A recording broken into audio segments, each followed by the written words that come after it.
ఖుషిగా హాయిగా ఖుషి ఖుషిగా హాయి హాయిగా radio ఖుషి.com radio ఖుషి.com. నమస్కారం శ్రీకాంత్ గారు. నమస్కారం అండి. కంగ్రాచులేషన్స్ అండి. చక్కని సబ్జెక్ట్ ని చేసి తెలుగు ప్రేక్షకులకు అందించ విడుదలైన అన్ని చోట్ల కూడా చాలా చక్కగా ప్రదర్శింపబడుతోంది. దీనిపై మీ స్పందన? యాక్చువల్గా మేము అనుకున్న దానికన్నా ఎక్కువ స్పందన వచ్చిందండి. ఎందుకంటే మేము మిడిల్ రేంజ్ బడ్జెట్ కాబట్టి కొద్ది స్లో పికప్ ఉంటుంది అనుకున్నాము. బట్ థర్డ్ ఫోర్త్ డే నుంచి కూడా కలెక్షన్స్ బాగున్నాయి.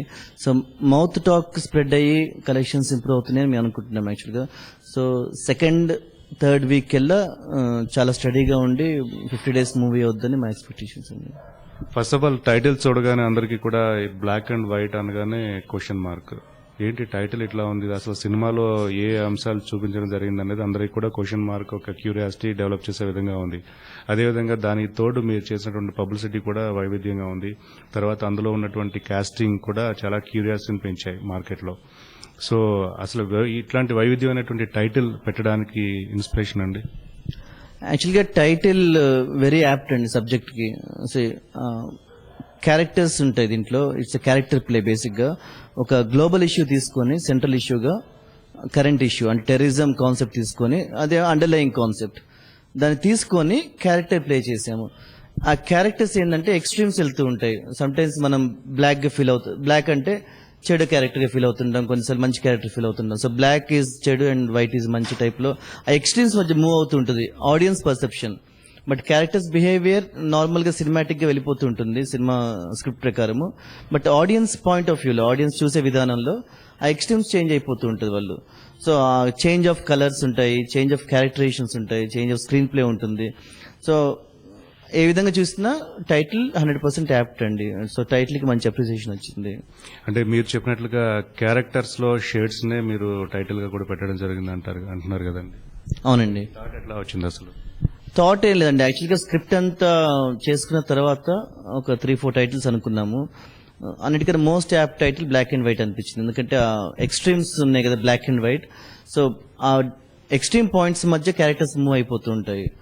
సో అందుకోసమే మేము బ్లాక్ అండ్ వైట్ అని తీసుకున్నాం. స్టోరీ లైన్ కి ఇన్స్పిరేషన్ ఏంటండి అసలు? స్టోరీ అంటే ఖచ్చితంగా ఇట్లాంటి అంశాలు చాలా వరకు జరుగుతూనే ఉన్నాయి సమాజంలో. సో యాక్చువల్లీ అట్లాంటి ఏదైనా ఒక రియలిస్టిక్ సంఘటన తీసుకుని చేయాలని మీరు అనుకున్నారా, లేదంటే ఏదో అంటే మీరు డైరెక్టర్ గా మొదటి సినిమా కాబట్టి ఇటువంటి అంశాన్ని మీరు తీసుకుని చాలా చక్కగా చేయడం జరిగింది.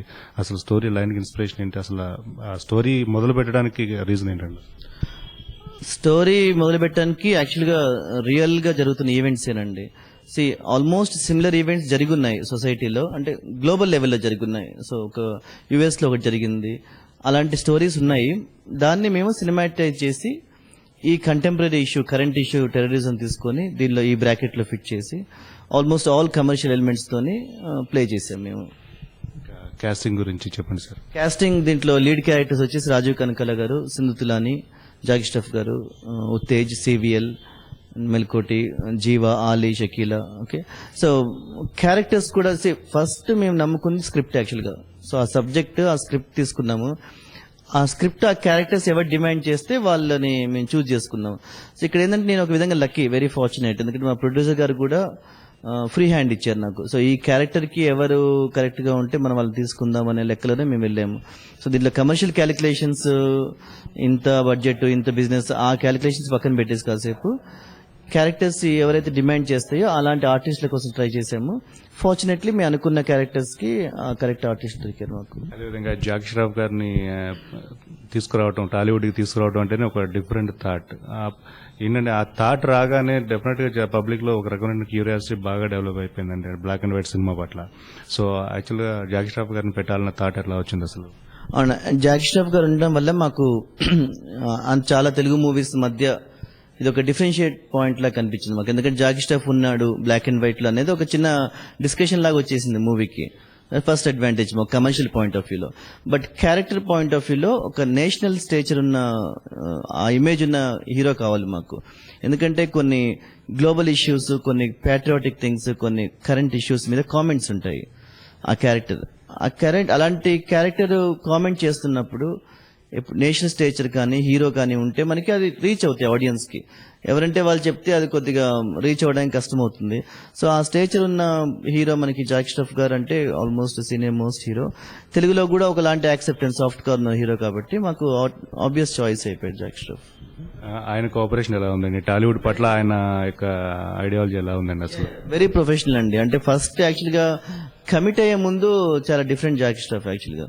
ఎందుకంటే ఎవ్రీ డైలాగ్ ఎవ్రీ సీన్ అన్ని కన్సీవ్ చేసి ఎక్స్ప్లెయిన్ చేసి ట్రాన్స్లేట్ చేసి చెప్తే కానీ తను యాక్సెప్ట్ చేయలేదు రోల్.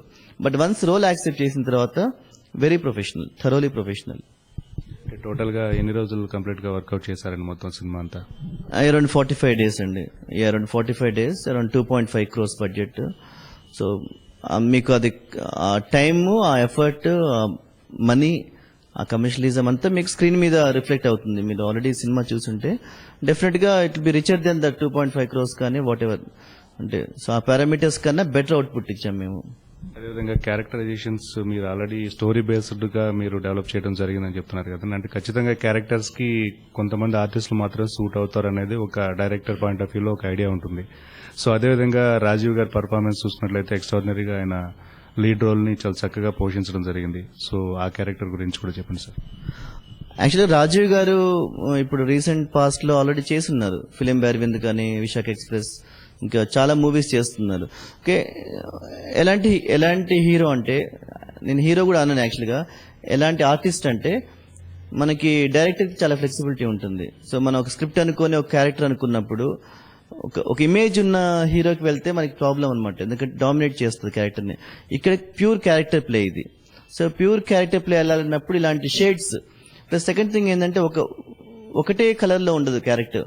సో ఒకసారి మనకి నెగిటివ్ అనిపిస్తూ ఉంటాడు, ఒకసారి పాజిటివ్ అనిపిస్తూ ఉంటాడు, ఒకసారి డిప్రెస్డ్ గా ఉంటాడు, ఒకసారి జోక్స్ వేయాలి. అంటే అన్ని ఎమోషన్స్ ని అతను ఎగ్జిబిట్ చేయాలి. కాబట్టి అన్ని ఎమోషన్స్ ని ఎగ్జిబిట్ చేస్తూ హీరోయిక్ వన్ సైడెడ్ ఇమేజ్ లేని one of the very few ఆర్టిస్టులలో మనకి రాజీవ్ గారు ఒకరు ఉన్నారు. సో డిఫాల్ట్ చాయిస్ ఆల్మోస్ట్ అది క్యారెక్టర్ ని అనుకున్నప్పుడే ఇంకా రాజీవ్ గారు డిఫాల్ట్ చాయిస్ అయిపోయారు. ఇక సింధు తులాని గురించి చెప్పుకోవాలంటే ఆవిడ పర్ఫార్మెన్స్ కూడా చాలా బాగా వచ్చిందండి. ఎస్పెషల్లీ కొన్ని యాక్షన్ ఎపిసోడ్స్ కానివ్వండి, తర్వాత ఈ రొమాంటిక్స్ సిచ్యుయేషన్స్ కానీ, తర్వాత తాను ఇమ్మర్స్ అయిపోయి యాక్ట్ చేసినట్టుగా చాలా చక్కగా చేసింది ఆవిడ. సింధు గారి గురించి కూడా చెప్పండి సార్. ఇందాక రాజీవ్ గారు చెప్పిందే సింధు గారికి కూడా ఆల్మోస్ట్ వ్యాలిడ్. మా క్యారెక్టర్స్ అన్ని తీసుకుంటే మీకు ఆల్మోస్ట్ ఆ లైన్ కనిపిస్తుంది. అంటే క్యారెక్టర్స్ వల్లే ఆర్టిస్టులు వచ్చారు తప్పితే ఈ వీళ్ళని పెట్టుకొని స్టోరీ ఫామ్ చేయడం కానీ సీన్స్ ఫామ్ చేయడం కానీ జరగలే అనేది ఆబ్వియస్ గా కనిపిస్తుంటుంది. సో అలానే రాజీవ్ గారు లానే సింధు కూడా ఆల్మోస్ట్ ఇప్పుడు డిఫరెంట్ క్యారెక్టర్స్ ట్రై చేస్తున్నారు. రీసెంట్ గా బతుకమ్మ, అయితే ఈవెన్ బిగినింగ్ ఆఫ్ కెరియర్ అయితే మన్మద నుంచి కూడా almost one heroine who can exhibit both glamour and also different characters, different emotions ని ఎమోట్ చేయగలుగుతాను. సో తను కూడా మాకు ఆల్మోస్ట్ ఆబ్వియస్ చాయిస్. కాస్త కన్విన్స్ చేయడానికి కొద్దిగా కష్టమైంది, ఎందుకంటే డిఫరెంట్ షేడ్స్ ఉన్న క్యారెక్టర్. ఫస్ట్ భయపడింది, ఎందుకంటే కాంట్రవర్షియల్ క్లైమాక్స్ ఉంది సినిమాలో. సో ఆ కాంట్రవర్సీ వల్ల, ఆ నెగిటివిటీ వల్ల, డిఫరెంట్ షేడ్స్ ఆఫ్ ఎమోషన్స్ వల్ల పర్వాలేదా అన్నట్టుగా ఫస్ట్ 1 or 2 days తీసుకుంటాను టైము.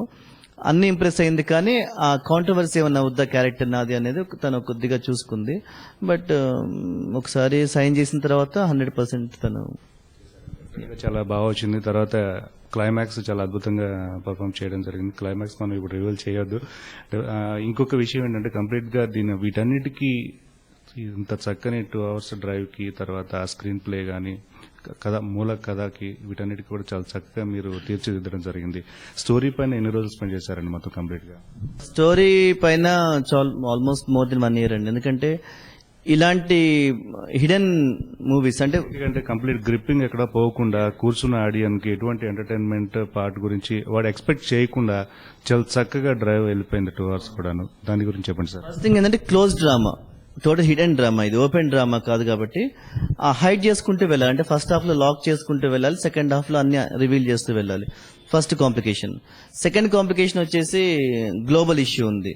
అంటే దీంట్లో అన్ని రకాల మీద కామెంట్స్ ఉంటాయి. అంటే వెరీ సెన్సిటివ్ వాటి మీద కూడా కామెంట్స్ ఉంటాయి. సో అలా కామెంట్ చేస్తున్నప్పుడు, అవన్నీ మనం చూపిస్తున్నప్పుడు వెరీ సెన్సిబుల్ గా ప్లే చేయాలి. ఆ బ్యాలెన్స్ ఏమాత్రం అటు ఇటు అయినా కూడా ఇంకా ఆల్మోస్ట్ డిజాస్టర్ అయిపోతుంది సెకండ్ హాఫ్ అంతా.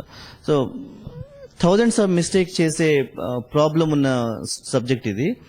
బట్ మ్యాక్సిమంగా దాన్ని అన్ని చేసుకుంటూ ఫిట్ చేసుకుంటూ అల్టిమేట్గా ఒక స్క్రీన్ ప్లే ఎక్కడ లూజ్ అవ్వకుండా, ఆ గ్రిప్ ఎక్కడ లూజ్ అవ్వకుండా ఆ ఫ్లోని క్లైమాక్స్ దాకా తీసుకెళ్ళాము.